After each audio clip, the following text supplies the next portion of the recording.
सम्राज्ञी महालाच्या माझ्या खिडकीची रंगीत काच, त्यावरून घरंगळताना एक थेंब दिसला. तंतोतंत माझ्या अश्रूसारखाच भासला. निरागस, हळवा, संपूर्ण पारदर्शी, स्वतःमध्ये भरगच्च ओलावा साठवलेला.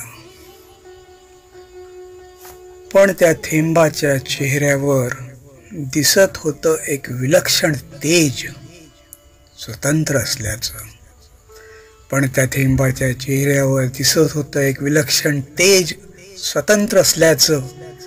आणि मी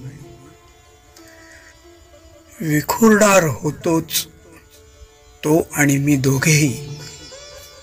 विखुरणार होतोच तो आणि मी दोघेही. किमान भरभरून रडण्याचं स्वातंत्र्य तरी असायला होतं विखुरण्यापूर्वी. किमान भरभरून रडण्याचं स्वातंत्र्य तरी असायला होतं विखुरण्यापूर्वी. धन्यवाद.